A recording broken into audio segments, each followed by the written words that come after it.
2018 fez um convite para todos os presidenciáveis participarem deste encontro. Todos os confirmados, como eu já havia dito pela manhã, terão os mesmos 15 minutos para exporem as suas ideias a respeito do tema reforma tributária. Então, agora, vamos receber Guilherme Boulos.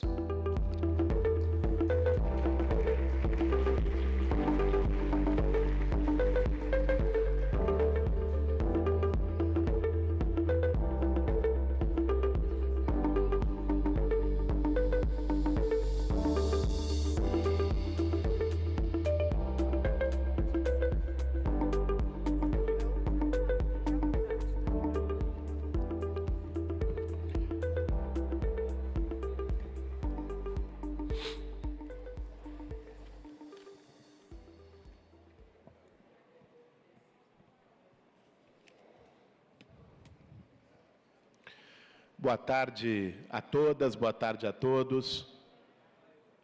Saúdo o Fórum Internacional Tributário, a cada um e cada uma que está aqui.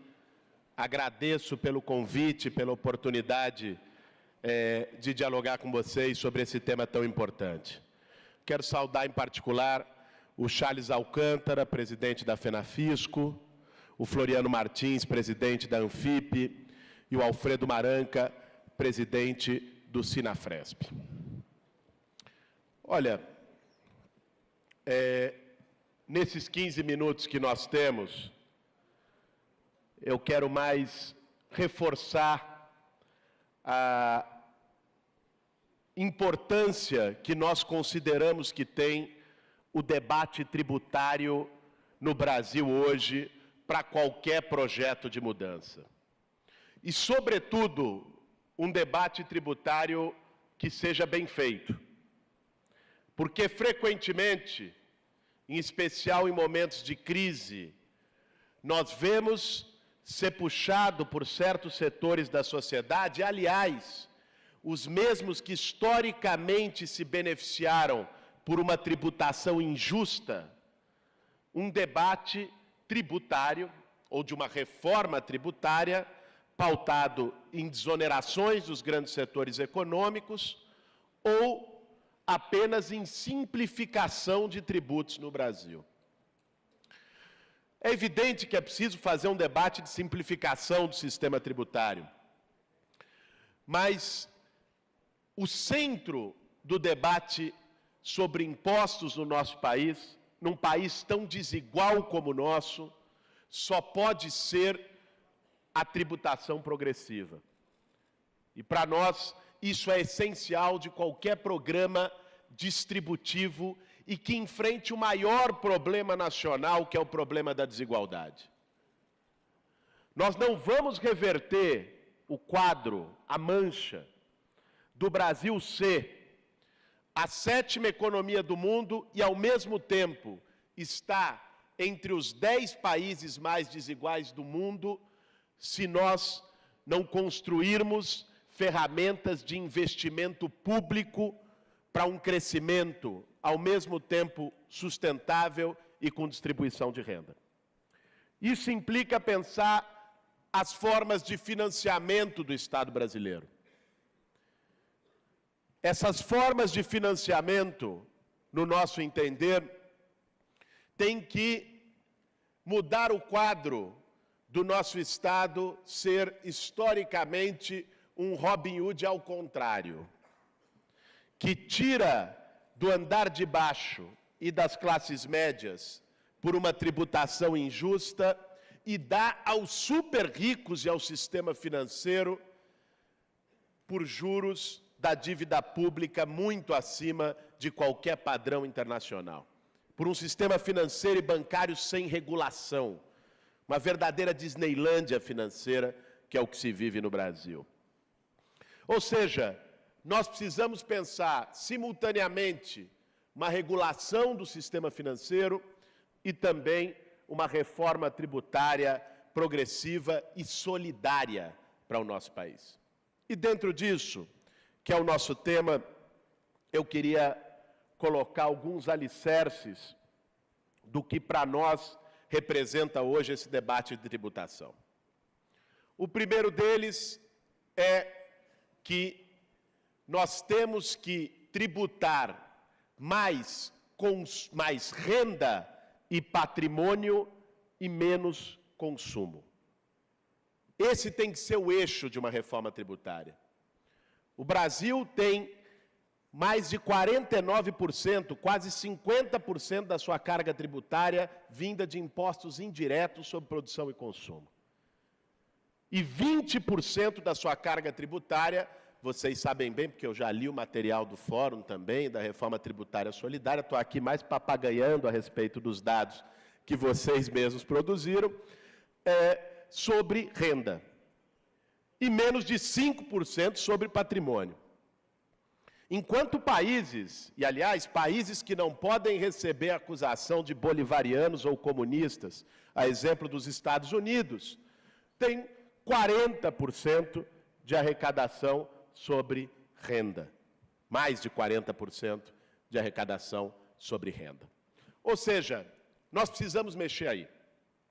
E para isso há medidas muito concretas. A primeira delas é retomar a tributação sobre lucros e dividendos que o governo Fernando Henrique Cardoso, em 1995, deu fim, dizendo que era uma bitributação. Curioso que bitributação desse tipo se repete em 34 dos 35 países da OCDE. É padrão internacional. Porque quando se deixa de tributar lucros e dividendos, acontece o que está acontecendo hoje. Todo mundo vira PJ. Executivo de grande empresa virou PJ. Né? Para poder fazer elisão fiscal, para poder ter brecha tributária, forma uma pessoa jurídica artificial, recebe em cima dessa pessoa jurídica isento de tributação, né? E, na verdade, isso é renda da pessoa física, não é pessoa jurídica.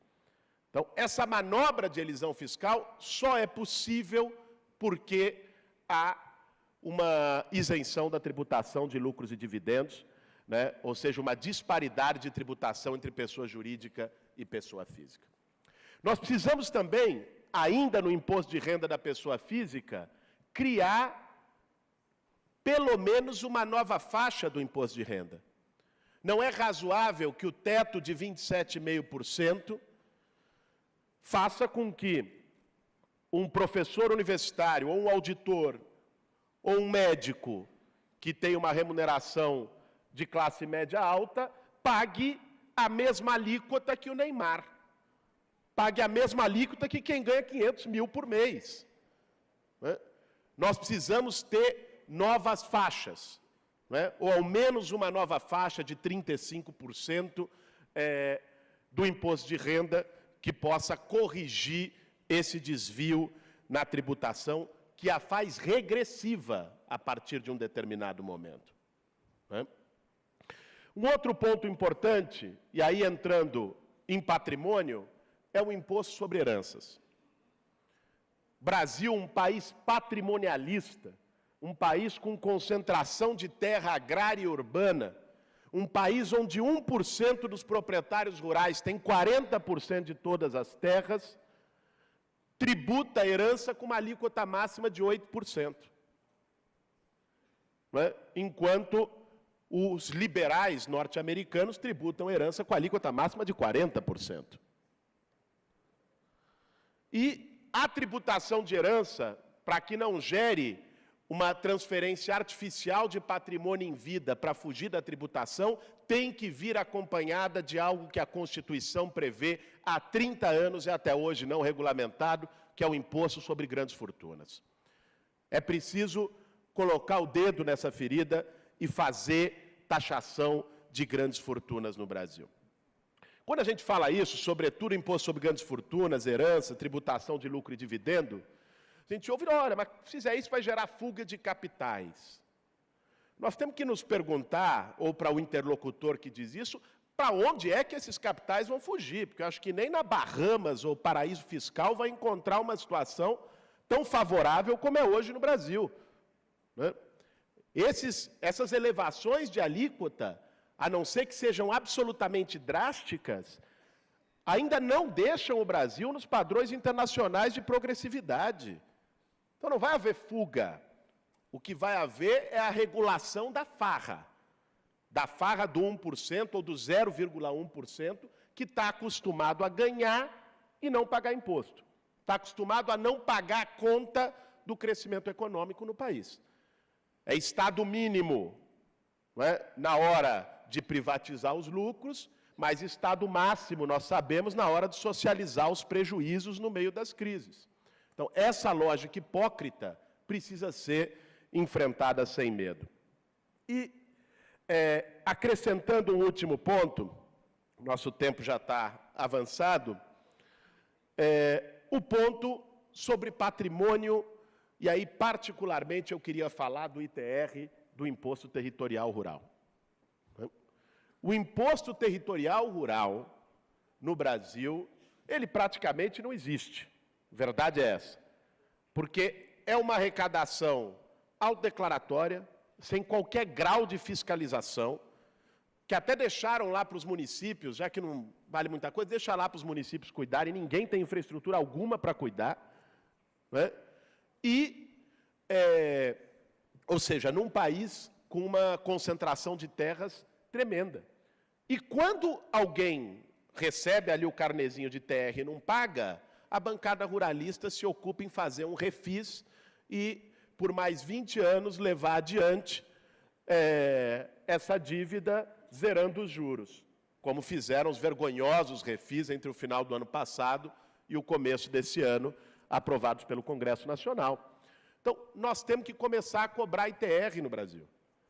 A arrecadação de ITR, eu estava lendo um dado que me assustou esses dias, a arrecadação de ITR no Brasil inteiro, por ano, não chega a 4 meses do IPTU da cidade de São Paulo.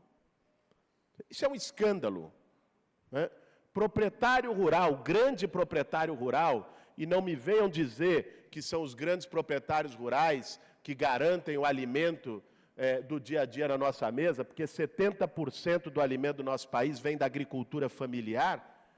Esses grandes proprietários rurais têm que se acostumar a pagar imposto e nós temos que também regulamentar o ITR, colocando uma alíquota justa e fazê-lo também uma ferramenta de distribuição de renda e, por que não, uma ferramenta de política de reforma agrária no país. Porque quem não paga não tem que ter refis. Quem não paga tem que ter desapropriação, sanção e perder a terra por dívida. É isso que precisa acontecer. Ou seja, esses são alguns elementos que, no pouco tempo que nós temos aqui, eu queria trazer para o nosso debate. É evidente, vocês são muitos aqui que trabalham como auditores, que são da área, são do ramo, têm muita propriedade em falar da importância que tem também o combate à sonegação fiscal no Brasil e nos ajudar, a quem está fazendo esse debate na esfera da campanha presidencial, a debater sobre os instrumentos de combate à sonegação fiscal no Brasil, né? Para que a gente possa ter um regime tributário mais justo, em que, finalmente, quem tem mais, pague mais, e quem tem menos, pague menos. Termino agradecendo pela oportunidade de estar com vocês hoje, de poder comunicar um pouco do que a nossa pré-campanha à presidência da República entende sobre questão tributária, e para nós não é nada menos do que a principal ferramenta que o Estado brasileiro pode ter para fazer distribuição de renda, para poder entrar no conflito distributivo cumprindo um papel de justiça, a serviço das maiorias. O Fanhani me deu aqui, na entrada, o tijolo do programa de reforma tributária, literalmente um programa de peso, e eu vou efetivamente buscar lê-lo, não sei se consigo lê-lo até o dia 7 de outubro, porque o tamanho é grande e o tempo está curto, mas agradeço muito pelos materiais que vocês têm produzido. Eu já li a cartilha sobre reforma tributária solidária, tem nos subsidiado em uma série de dados para poder fazer esse debate no Brasil. É um debate de desconhecimento público, e quando a gente tem oportunidade de falar amplamente para as pessoas, numa linguagem fácil, a atrocidade que é o sistema tributário brasileiro, o público se sensibiliza.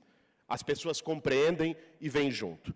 O nosso desafio nesse processo eleitoral, um desses grandes desafios, além de naturalmente lutar pela recuperação da democracia brasileira, tão gravemente ferida, mas um dos grandes desafios que nós vamos ter nesse processo é colocar a importância do tema tributário para a justiça social e para o enfrentamento às desigualdades no Brasil.